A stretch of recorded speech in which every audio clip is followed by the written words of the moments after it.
Hello everyone, and welcome back to Ben Plays Games. If you owned an N64 during its heyday, there was a good chance you owned two games in particular. The first being Super Mario 64, the Italian plumber's first foray into 3D, and one which stunned gamers with its incredible mix of innovative gameplay and non-linear level design. And the second most likely would have been Goldeneye, the movie tie-in of the James Bond film with the same name. Super Mario 64 received critical acclaim for the way it translated its 2D gameplay into an entirely new perspective. Indeed, it's a game that remains just as fun to play today as it did some 24 years ago. But Goldeneye was a different kettle of fish entirely. Whereas platformers were an established and extremely popular genre prior to the release of the 5th generation of consoles, although they were in 2D rather than 3D, the 8 and 16-bit eras lacked anywhere near close to the horsepower needed to do first-person shooters justice. There had been some attempts, for example Wolfenstein 3D and Doom on the SNES, but compared to the PC and genre-defining titles like Quake, they weren't anything in particular to write home about.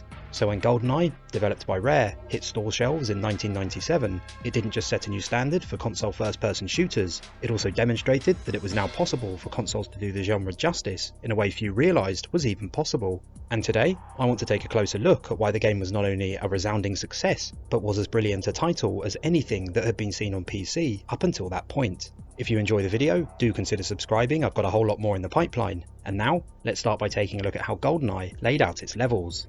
At the time of Goldeneye's release, first-person shooters were improving by leaps and bounds every year, but most still followed a familiar formula, dropping players into fairly linear levels in which they were required to defeat enemies while picking up the requisite number of keys, or a similar item, to move on to the next stage. There were hidden secrets, sure, but they were mainly small deviations from the established path, which often served little purpose other than to house hidden pickups or power-ups for players to discover. And it was fun to discover them, sure, and it did add some replayability, but in no way did they tie into a level's main objective, which was almost always to simply get to the finish line. But Goldeneye did things very differently. On the whole, levels felt more open, like real-world areas where it was less a case of moving from A to B, and rather about completing specific tasks within that space. Compared to the narrow corridors of, say, Doom, it gave players a much greater choice of how they approached each level, and it made them feel believable as a result, which was perfect for Goldeneye, given the setup as a whole was far more grounded than the Space Marine and an alien world conceit so many first-person shooters at the time were employing. You could choose to go in guns blazing, immediately alerting every guard in the vicinity to your presence, or, if you wanted to take on the role of a spy, use silent weapons to your advantage and complete objectives as stealthily as possible. Many of the areas also featured set pieces, which only served to further the idea that players really were a spy in their own big-budget production. Objectives changed depending on what difficulty level was chosen, something many shooters today don't even feature, and there were even parts where events would change slightly depending on the player's actions, such as knocking the game's antagonist Alec Trevelyan off the antenna at the end of the game.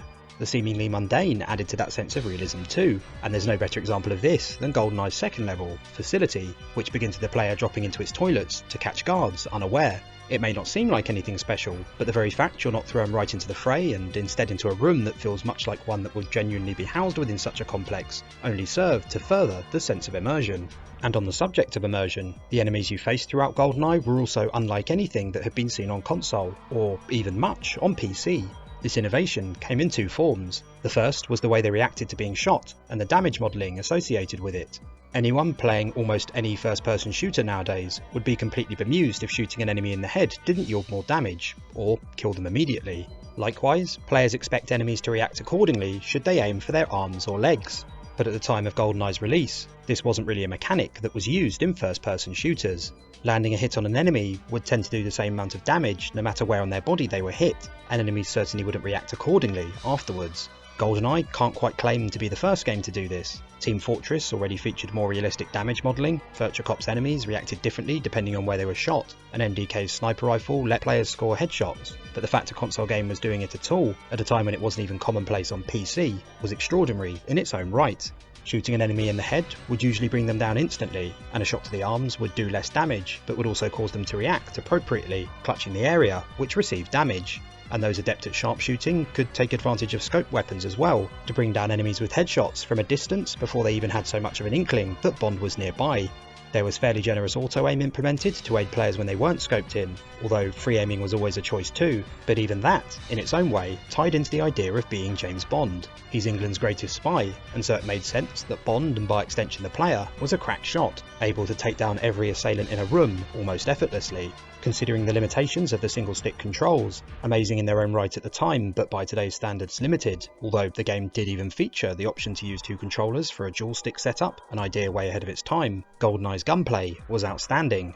As I mentioned before, none of this sounds particularly groundbreaking in the present day, but back in 1997 it did an incredible job of building on the realism established by the level design and the objective-based gameplay. The second was the AI of the enemies themselves. Taking on hordes of assailants who react realistically to being shot is all well and good, but if they simply ran straight at the player, or stood waiting for them to arrive before staying rooted to the spot and firing back, like many PC shooters at the time, everything I've just discussed would be for nothing. Thankfully, guards in Goldeneye reacted just as intelligently to players' presence as they did to being shot at. They had patrols, you could sneak up on them, and when they were alerted to your presence, they would do their very best to ensure bringing them down was no easy feat. They'd use cover, roll out of the way of incoming fire, and even attempt to sound the alarm should they find themselves outnumbered. And this extended to non-player characters too, who would be encountered during certain levels, and would also behave appropriately while aiding the player.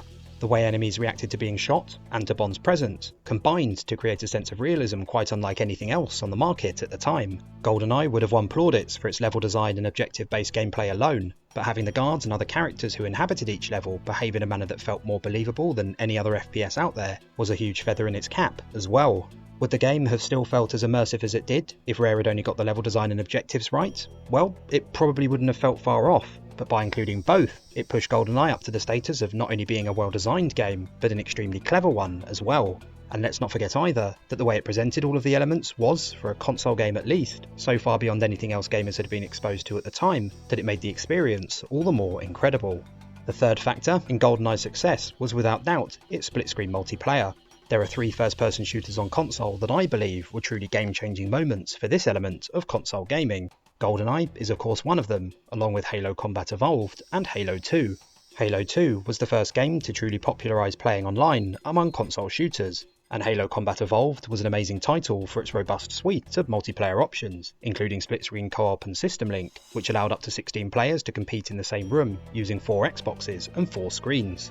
Halo 2 stands alone somewhat in its achievement, but Goldeneye was very much the progenitor to Halo Combat Evolved. Its split-screen gameplay was unlike anything console gamers had ever seen before. 4 players were able to sit down in one room using 4 controllers hooked up to a single N64 and spend hours fighting to prove who was truly the best spy around, without using Oddjob of course. It had incredible variety too, which meant there was always an option which could be changed to freshen things up once things began to feel stale. The robust arsenal of weapons from the single player experience were all available in multiplayer too. There was a huge amount of levels to choose from, and a number of different modes, all aptly named after Bond films. The man with the golden gun, for example, tasked players with finding the only golden gun on the level, which kills in one hit, with the only way for other players to acquire it being to kill whoever was holding it. If Goldeneye's single player took the first-person shooter genre and demonstrated clearly that consoles could do it just as well, if not better in some regards, than PC, its multiplayer was truly a feature that made it stand even further apart.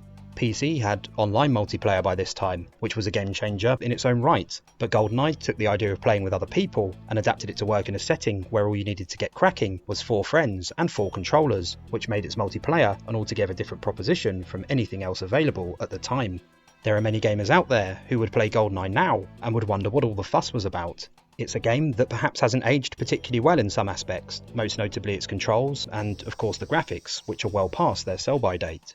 But if you're able to look past some of the less modern elements and give it a go while thinking about it in the context of its release in 1997, what you'll find is a game that by all rights should have been released many years later.